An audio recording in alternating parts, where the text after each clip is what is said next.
how's it going everyone? Today's going to be a bit of a different video. Today I'm actually going to be changing my drum heads and I'm going to show you how they sound before and after. Alright, let's do it. First, let's look at the old snare head. It's clearly worn, you can see through it in some spots, but it didn't sound half bad yet. The reason I'm replacing it is because I've been using this head for over a year, plus the coating is so smooth now that it's lost its warm sound.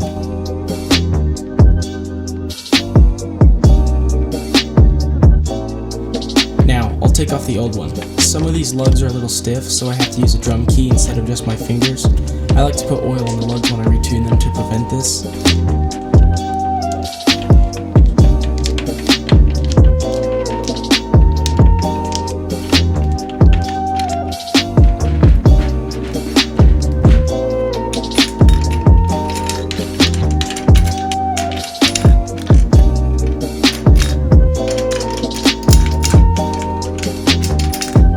I'll just set the rim and the old head aside. Here we can get a better angle of how dented and worn out this head is. While I have the batter head off, I may as well show the inside of the drum. Also, I always clean the bearing edge with my hand or a cloth. Now, let's take a look at the new snare head. It's the exact same model, so it should sound very similar. This is the first time I've replaced it, but I had a great experience with the first one, so I decided to get another.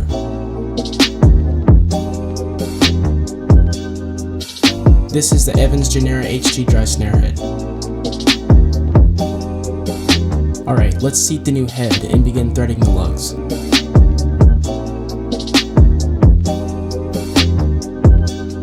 Still, some of these lugs are a little stiff, so I'll use a drum key to tighten them until they're just touching the rim.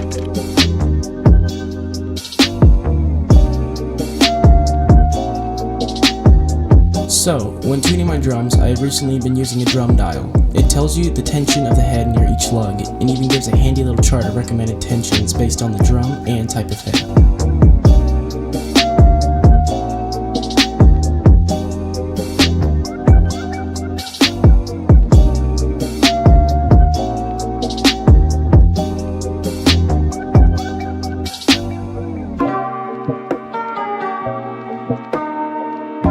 I'll use it to tune the coated batter head to the recommended 85 to 90. I will probably end up tuning it a little higher, but this is a good starting point. This is a good time to check the tension of my Resonant head, especially because I haven't touched it since I first put it on. Now it's time to mic it up and see how it sounds.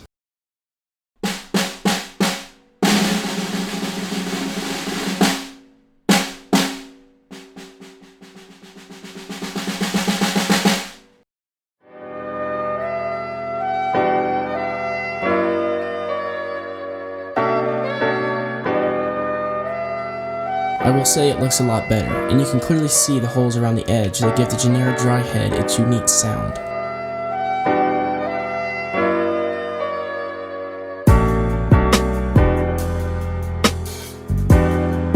Alright, let's put the snare back on the drum kit and move on to the 10-inch tom. Since this snare stand is meant for holding drums of around 14 inches in diameter, I have to put this Vader 12-inch practice pad to act as a table for the drum. Let's loosen the lugs and take off the old head.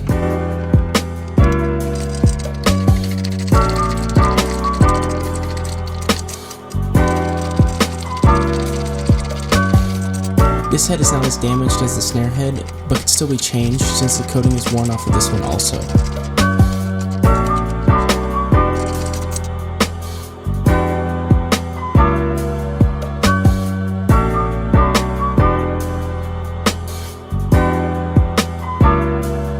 Here is this magnificent 3-pack of Evans G2 coated tom heads. It's a lot more convenient than buying them all individually.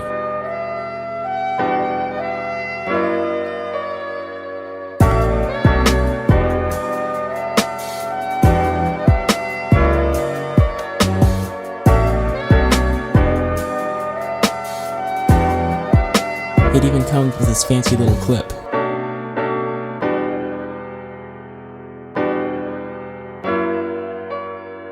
Look at how gleaming white this brand new head is. As a side note, the bottom of all 4 toms has an Evans Reso head with this neat hex pattern. Now, I'll seat the new head and make sure to line up the logo with where I place the microphone.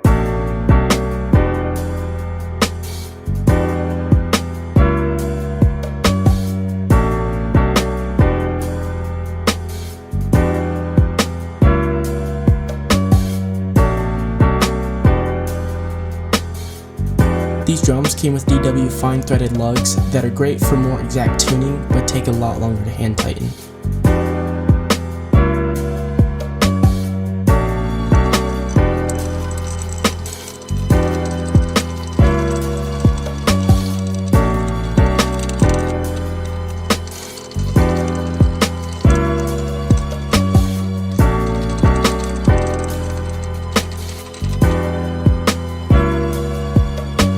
Again, I'll use the drum dial and tune the batter head to around 75 to 78 according to the chart.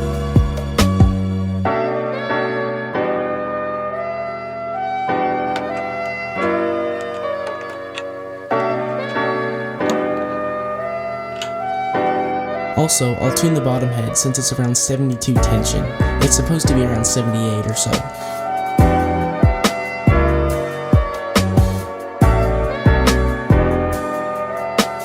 I think we can go ahead and see how it sounds.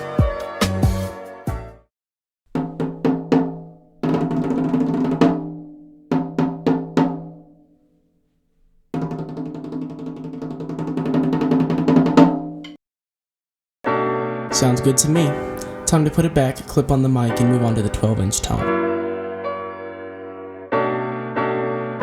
This one's a bit more difficult since it's bigger and is on a very flexible mount. I plan on upgrading the stand to a DW9000 series, but this has worked fine for about 2 years now.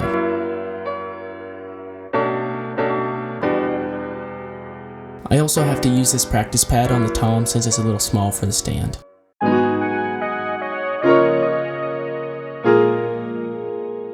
Here you can see the marks left from my moon gels. I put them on recently since the heads are worn out, but it was a temporary solution until I replaced the heads. So, let's again loosen all the lugs and take off the old head.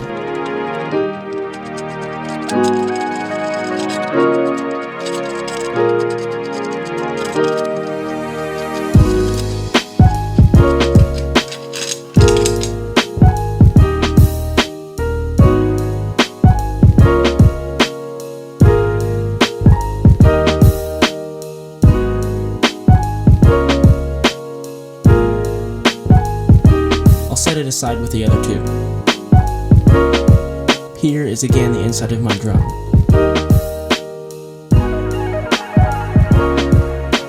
You can see the bronzish colored screws, as well as what I believe to be a date of manufacture. Here's the nice new 12-inch drum head. I'll seat the head in line with the logo. Then I will oil the lugs.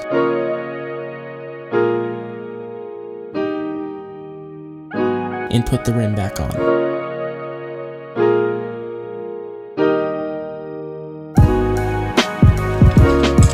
Now the tedious process of tightening the lugs by hand.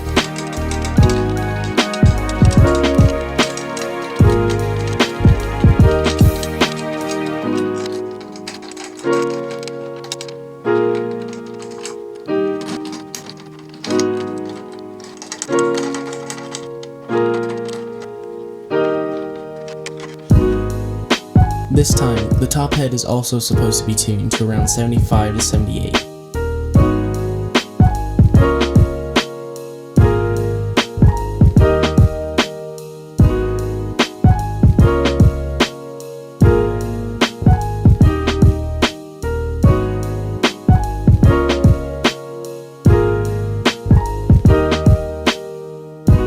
Also, the bottom head is about 66 when it should be at least 70.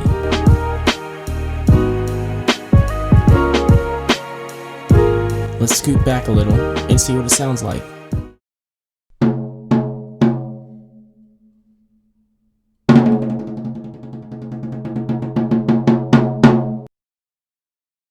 I'll put back the 12-inch tom. At least the mount has a memory lock. I'll give it some credit.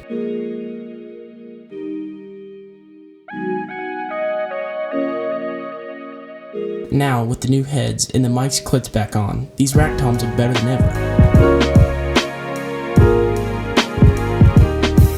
Here's my attempt at retrieving the floor tom while trying not to hit anything.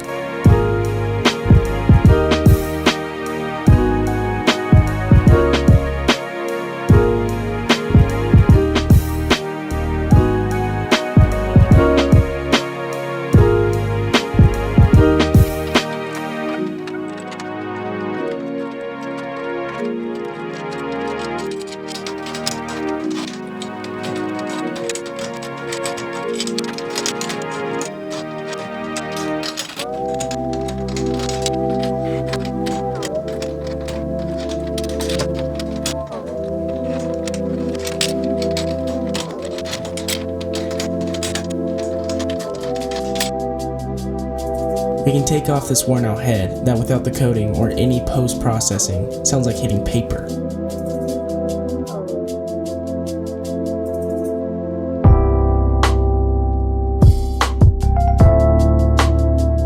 This is the stack of all the old heads.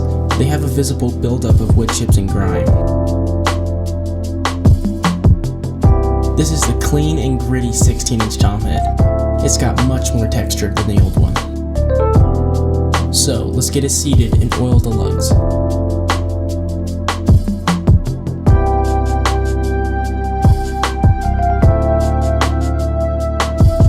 Now we can put on the rim and begin hand tightening each lug.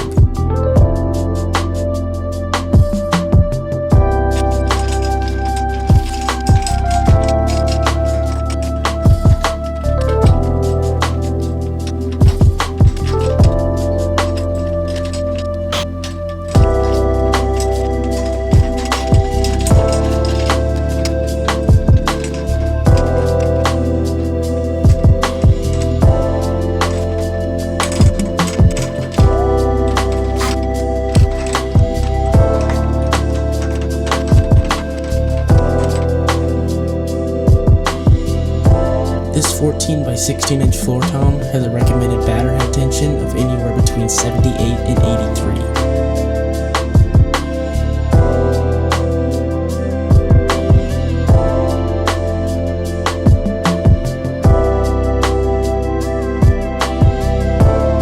I checked the bottom head and it seemed to be fine, so no need for any retuning.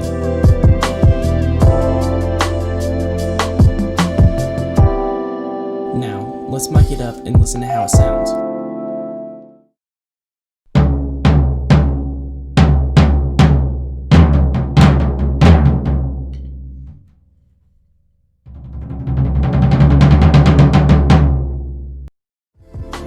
Well, it's a little too high for my liking, but I'll adjust it later when I listen to it with the rest of my kit.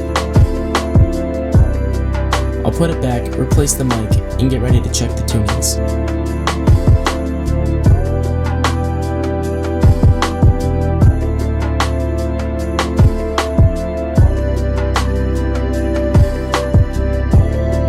So I adjusted the toms to be a little lower.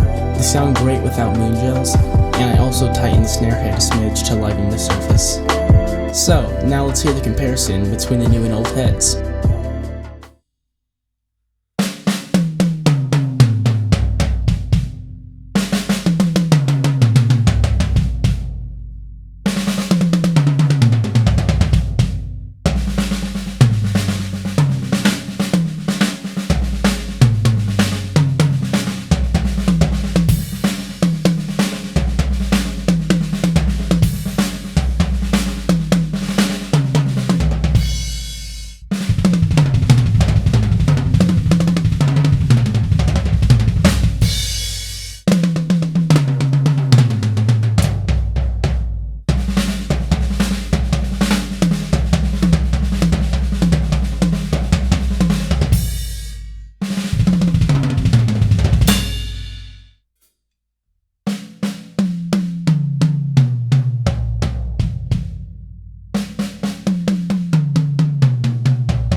So, thanks for watching my video. I hope you liked it. As always, feel free to comment any song suggestions or future videos you would like to see. Also, you can go and check out my gear down below in the description if you would like. So, I hope you guys have a great day. Also, please like and subscribe. It really does help with my channel and I do appreciate it. So, thank you.